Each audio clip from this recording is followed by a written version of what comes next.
How many of Europe's languages can you name? Because I made a video compressing languages into one sentence to give you kind of a flavor of its composition, Vesseline, one by one. And obviously there's so many rich layers in Europe, I couldn't just make one video. So this is another video. Now you can watch this on its own, so don't worry, but if you want the first one, I'll put it here. This is Ben Llewellyn. Let's jump into these languages now.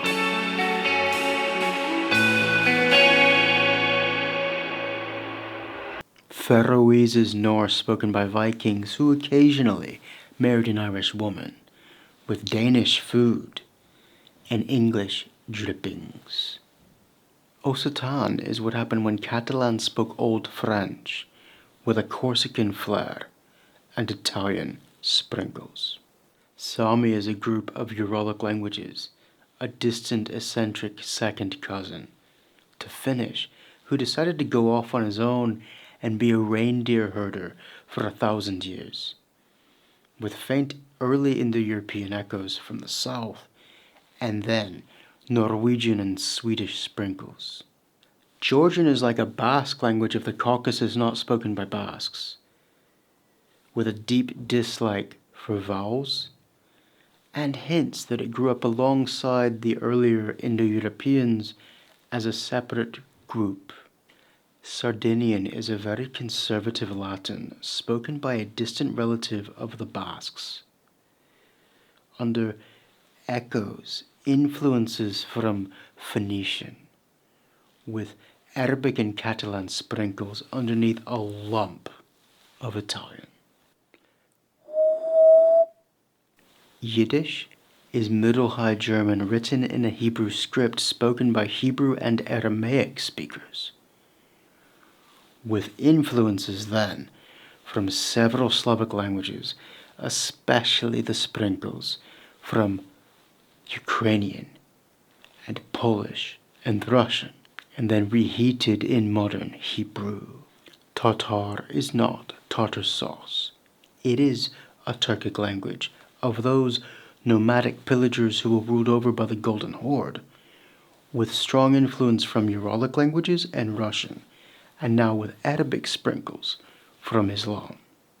Sicilian is what happens when a prehistoric pre-Indo-European people take on Latin on the biggest island in the Mediterranean, and then everybody around you takes turns sitting on your head, so that you take in big lumps of Greek and Spanish, with Catalan, Arabic, Italian, and Germanic sprinkles, and a bit of French. And then you go to America, because you're tired of people sitting on your head, and you bring back a bit of English. Romansh, see my video on this language. But this language is Latin, spoken by pre-Indo-European Alpine and Celtic peoples, who were forced into a family separation with their fellow Romance speakers due to being absorbed into the Holy Roman Empire and its German-speaking administration, with a few Italian sprinkles.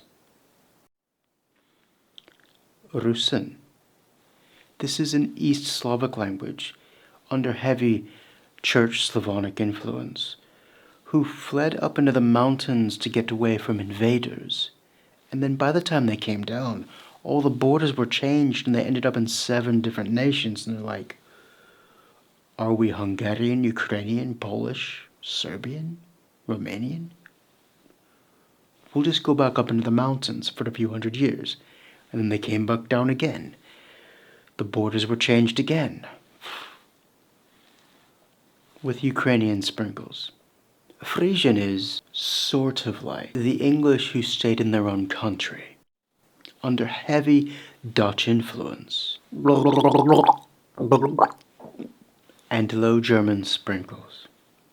Maltese is Arabic spoken by Sicilians and Normans, with a staggering amount of Italian and Church Latin, and a dash of Berber, stuck on 3 giant rocks in the sea, with English sprinkles. Galician is Latin spoken by a residual Celtic population who held on to that Celticness a bit longer than further south, and then ruled over by Latin-speaking Basques, the Spanish, with Visigothic sprinkles.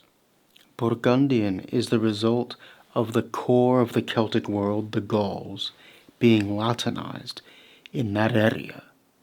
Then had Germans move in, rule over them, speaking bits of Occitan with Italian sprinkles, and then brewed in a thick mixture of French. Do feel free to comment in any language that you wish to, and I will try to reply. And subscribe.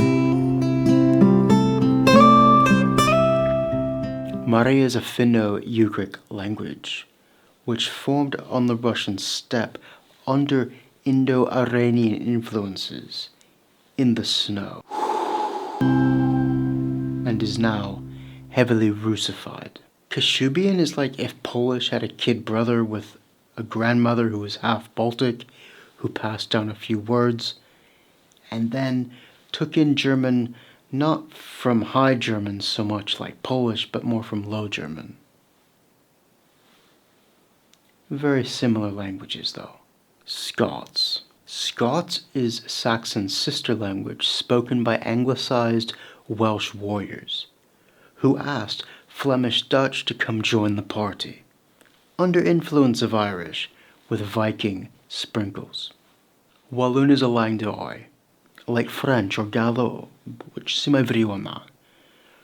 both formed when several Germanic nations moved in and spoke Latin, and gradually unified through cutting off people's heads.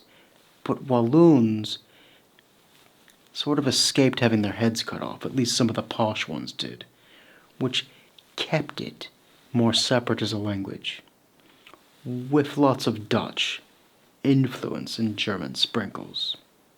Romani is when a large group of people left India around 1000 the year, and arrived in Europe around the 1540 mark, having absorbed lots of Armenian and Persian along the way, and then taking in lots of Romanian and Slavic languages before breaking up into several languages themselves. And no, we don't really know why they came here, but they have a dislike for nationality, and this has actually helped keep these languages alive by taking in bits from other languages to keep a distinctiveness that other people can't understand. Gagauz. This is a Turkic language spoken by, we're not sure exactly. They could be Turkic Bulgars or nomadic steppe peoples, and their language has taken in a lot of influence from Russian, with Romanian sprinkles. Hey, where's Turkish and Armenian, you might ask? Well, I need to make a video on Middle Eastern languages in this format, perhaps. Would you like that? And I should really include them in that lump of languages.